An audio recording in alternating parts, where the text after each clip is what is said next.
Hello and thanks for joining us on News Now on TV360. I am Annetta Felix. The Kaduna State Police Command has announced the deployment of 3 additional mobile police units to reinforce security in Beningwari, where 45 people were killed in Gwaska village. The command spokesman Mukhtar Aliyu told newsmen in Kaduna that no arrest has been made, but efforts were on to track killers. He said the policemen were detailed to comb the area for the killers and other criminals. The Nigerian army is also expected to deploy a battalion to the area to avert further killings. To Lagos State now, police in the southwestern state have paraded suspects engaged in various crimes, including armed robbery, cultism, and murder. In a press briefing with newsmen at the Lagos State Police Command headquarters, Ikeja, the Commissioner of Police, Imohi Medgal, narrated a murder case involving a woman who stabbed her husband to death on suspicion of adultery. Some juvenile armed robbers and cultists were also paraded. You will recall the alleged murder of one barrister, Otike Odibi, aged 50 years, by his wife, barrister Odeme Odibi, female, aged 47 years, at Diamond Estate, Ogombo, Lagos. Findings so far in the case has revealed the following: that the couple are known to have been having marital issues bordering on extramarital affairs, that on the day of the incident, the suspect sent a WhatsApp message to his sister-in-law complaining about her husband and asked the sister-in-law to pray for them and equally asked God to forgive her. That the suspect, Udeme Odibi, in her statement, confessed to the commission of the crime and also called her mother on phone, stating that she had killed her husband. The DPO Igbobo Division, CSP Issa Lawan, received an information that a call group will be gathering at Bayeku area of Igbobo, Ikorodu, for initiation ceremony of newly recruited members. 3 of the suspects, Lekon David, Eko John, and Kudus Idris, all confessed to belonging to the dreaded Aye confraternity, and they were arrested while conducting initiation for the newly recruited members, many of whom you can see are below the adult age of 18. Still on to legal matters, the Kogi State High Court sitting in Lokoja has adjourned Senator Dini Malaye's bail application for further hearing on Thursday. Malaye is standing trial on a 7-count charge bordering on illegal possession of firearm, among other charges before the court. The trial judge, who is also the Chief Justice of Kogi State, Justice Nasser Adjana, gave the ruling at the resumed hearing of the motion. He said the adjournment was to enable the defense to file its case on the bail application. Malaye is currently on admission at a national hospital after a ruling by the same judge last week. On political issues, the PDP has petitioned the United Nations over an alleged abuse of human rights by the federal government. In the petition dated April 30 and signed by Uche Secondus, PDP national chairman, the party also accused APC administration of clamping down on the opposition. The party said there is a predetermined plan by President Muhammadu Buhari to truncate Nigeria's democracy through the Independent National Electoral Commission (INEC) and several other security agencies. The party also raised the alarm on what it described as the unrelenting persecution, arrest, detention, and high trial of opposition members as well as perceived opponents of the government. The PDP chairman has also written a separate letter to the Economic and Financial Crimes Commission denying corruption allegations against him. Secondus has been accused of collecting 200 million naira from the office of the former National Security Advisor, Sambo Dasuki, an allegation he has denied. In his letter addressed to Ibrahim Magu, EFCC acting chairman, Secondus asked the Economic and Financial Crimes Commission to stop vandalizing his name over allegations of looting. The chairman of the Ikeja branch of the Nigerian Bar Association, Adesina Ogunlana, is again insisting on an outright cancellation of the land use charge law. The land use charge law has caused controversy since it was amended in 2018. The Ikeja branch of the NBA has led protests against the law, which initially forced the government to review it. The body, however, insists that a review of the law is unacceptable and must be rejected. Amendments cannot cure the land use charge. That law, as we have proven in our memorandum, is a fraud. It's unconstitutional, it's illegal. That law seeks to amalgamate 3 laws together, but 2 of the laws have even been repealed, so you can't amalgamate what is dead, and they're not applicable, or they're not of general application. And you find out that so much contradiction. Is the same commissioner of finance who is assessing, who is controlling, and is the one that's setting up tribunals. And before you can even protest, you have to pay 25% of the assessment, which is very, very wrong because they have given you huge and bloated assessment. A whole lot of things are wrong with that law, and we have sent it to them. We have called this press conference so that it will not be a wink in the dark. And we have said that we are going to launch it and distribute it to the masses free. They will read it. So far, almost a month now, we are there 27th of March, 2018. Today is May 7th. There has been no response from the government. They're not doing anything, at least not to our knowledge. That's why we wrote to them this morning, sent to them inquiring, what's up? But people have been inquiring for us, and the position of NBA Ikeja branch is to say Lagosians must not pay that illegality. They are not slaves in their own country until it is sorted out. That is the position. The aspirants seeking the ticket of the All Progressives Congress for the July 14 governorship poll in Ekiti State are demanding a new primary election. The aspirants who made a decision at the end of a meeting at Ado-Ekiti on Sunday also demanded another election committee. The leadership of the party had delegated Tanko Makura, governor of Nasarawa State, to chair the committee which organized Saturday's primaries. Saturday's exercise ended on a bitter note after some agents alleged that there were plots to manipulate the election. Ballot boxes were snatched and delegates casting their ballots were chased away. Still in matters affecting Nigeria's ruling party, Imo State Governor Rochas Okorocha has met with President Muhammadu Buhari. Okorocha, who spoke to journalists after the meeting, said he updated the president on the outcome of the ward congresses conducted by the ruling APC across the country. He frowned at the way some members of the party in some states conducted themselves during the exercise, saying the party will check such incidents in future. You're still watching News Now on TV360. News in Business is up next. Do stay with us.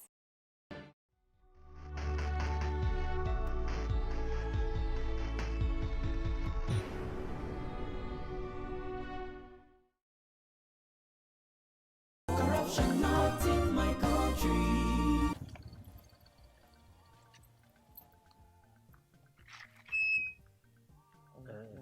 Now, yeah. Yes, Oga.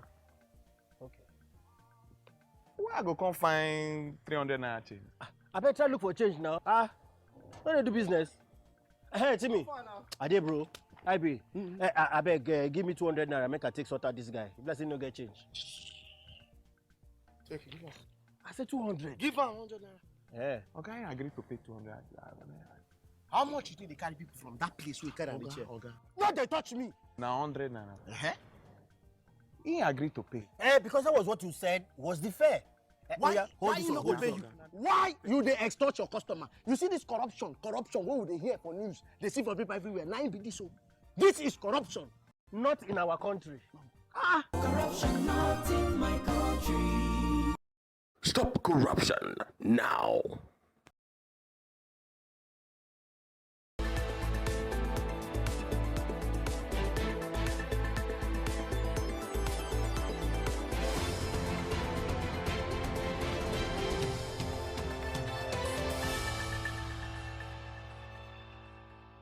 Hello and welcome to Business News. I am Esther Vese. Nigerians are gradually adjusting to concepts such as online store and pay and delivery, as companies such as Jumia is challenging the face of business transactions in Nigeria.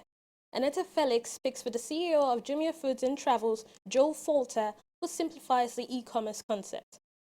Effort. A lot of it is what's required to purchase food from restaurants. You'll first have to get to your favorite eat-out spot, wait on a queue, place and receive your order, and get back home. A popular e-commerce company in Nigeria, Jumia Food, is however challenging that practice, especially with their recently upgraded mobile application.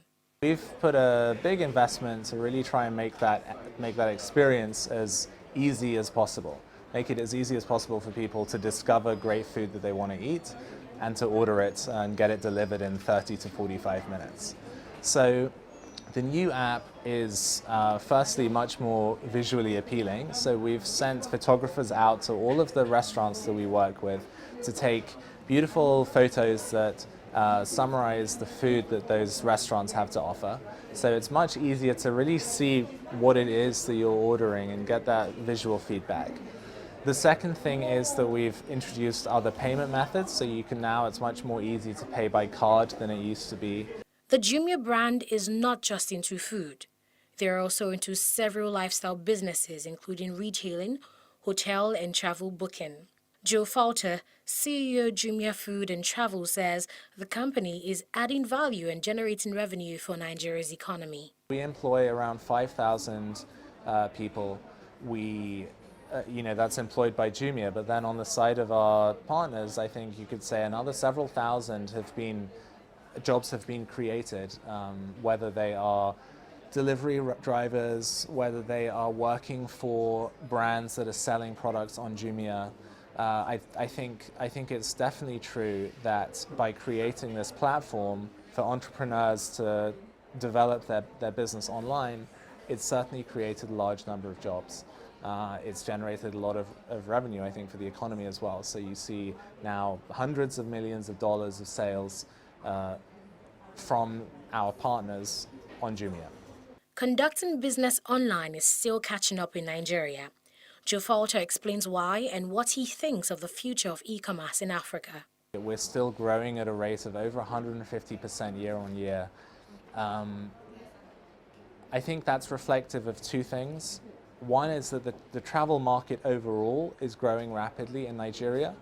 I think there's a return of confidence to the business sector. There's an increase in travel in the leisure market. So overall, the travel industry is growing.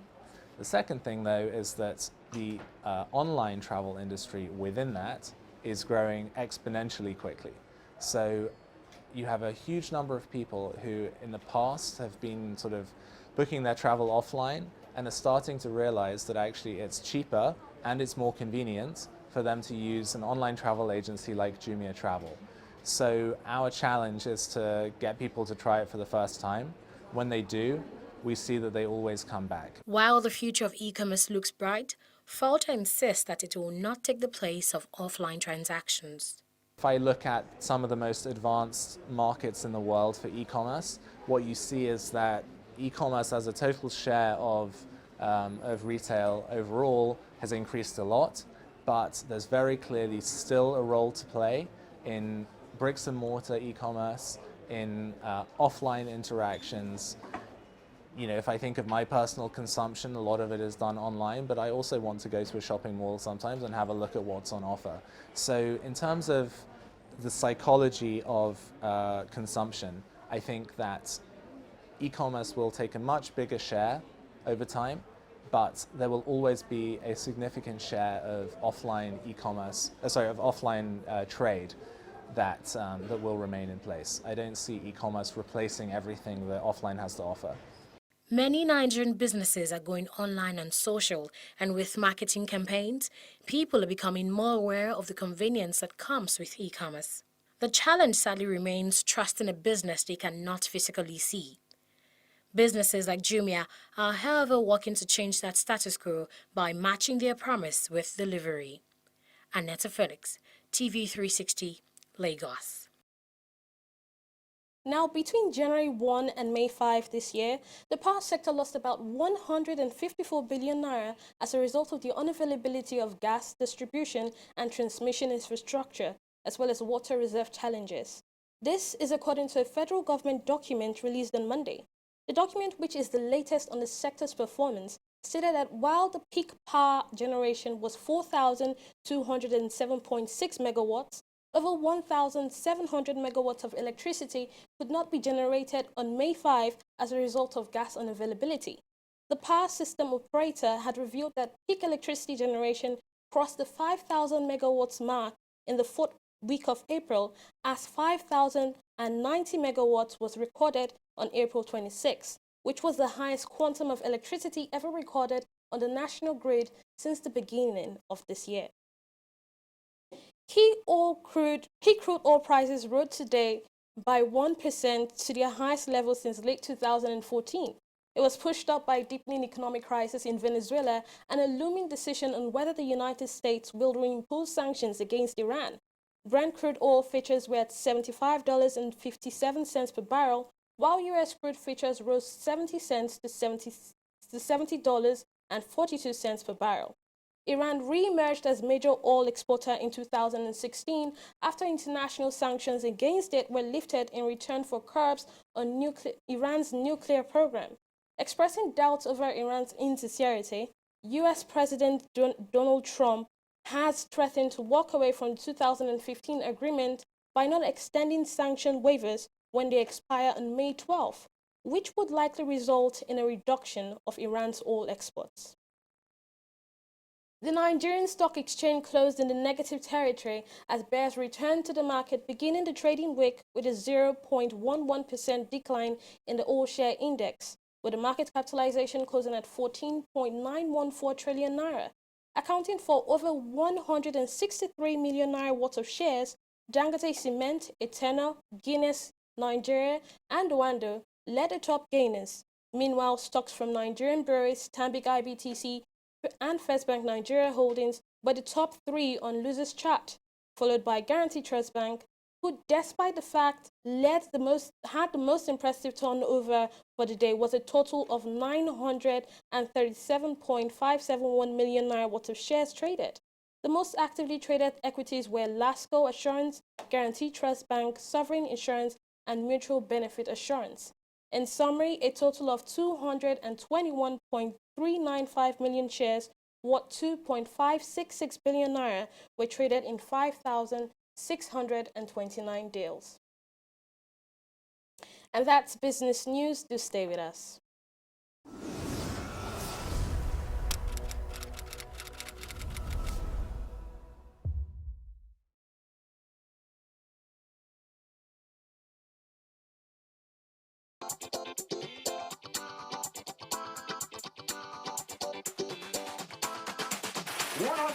People to get only 10 people to register to vote, 10 new voters. Each of us standing here today, when you get back home, when you get to your place of work, your school, try and get 10 new people that do not have their PVC to register to vote. We're going to take on our website onevoice.ng. Please go there, give us the information. If you get 10 people to vote, then you're amongst us.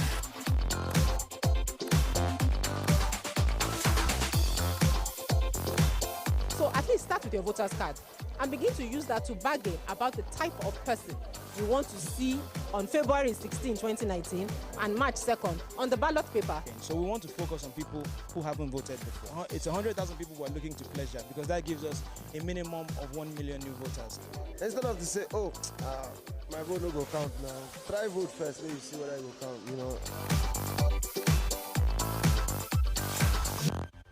Corruption not in my country. Good afternoon, sir. Good afternoon, madam. My name is Alero. I am not sick. I just need you to help put your stamp on this medical report. I want to tender it at my office as a sick leave. I'll pay 10,000 naira. Ma'am, that is impersonation. I'm not a doctor. Oga, be like say this English no go pay. I go increase the money to 20,000 naira. I beg. You know, if I give you that 20,000, as you ride, so you know, if it still help your condition more. So you know, say you spread well. As I spread like virus, I mean. You talk about. Come out! If person come your hospital, talk say make you give am fake medical report, make you go take collect sick leave. Talk and say no, na corruption. Not in my country. Corruption not in my country. Stop corruption now. Corruption not in my country. Madam. Madam, welcome.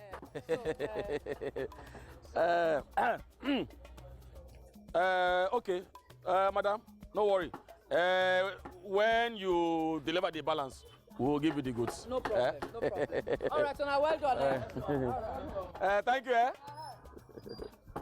Hey, Oga, I still say she don't bring money. Maybe we use this one for him now. She wants mahogany, not white wood. Oga, our work now to join wood together, deliver whatever to customer. Put the remaining profit for pocket. This is corruption, not in my country. Corruption not in my country. Stop corruption now. Landslides caused by heavy rains killed at least 18 people in Rwanda's northern and southern province over the weekend, a government official has confirmed. Philippe Habinshuti, the director of the Response and Recovery Unit at the Ministry of Disaster Management, said more than 200 people had now died in floods in the last 4 months. On Monday, people dug through mud to search for 3 missing people in the western province.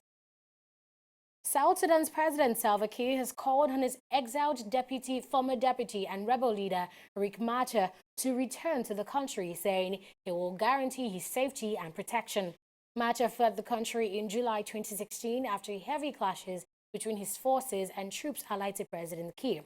In the past, Kiir and several other South Sudan officials ruled out the return of Machar, saying it would reignite fighting in the war-torn country.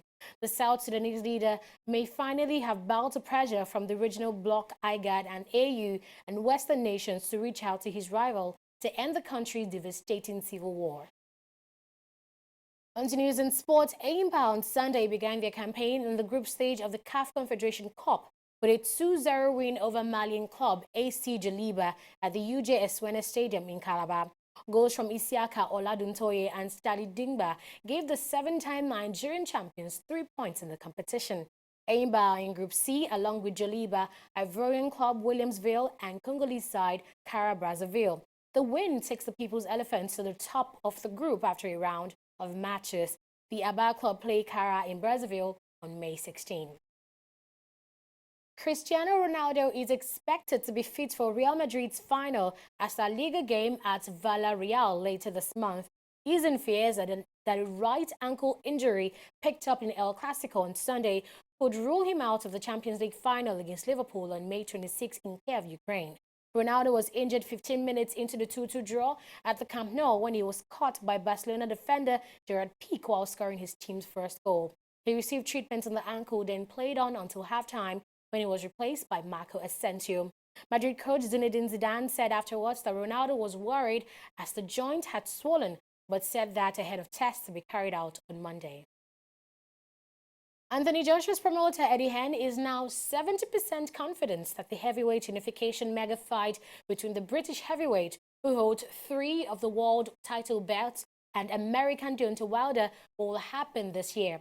Hearn will fly to New York midweek for continued talks with Wilder's teams as the two sides attempt to complete the contest for the first ever unification of the 4 major heavyweight belts. A guaranteed €60 million has been tabled for Joshua to defend the IBF, WBA and WO belts in the United States. Thank you for watching News Now on TV360. Do follow us on all social media platforms at TV360 Nigeria. I am Annetta Felix.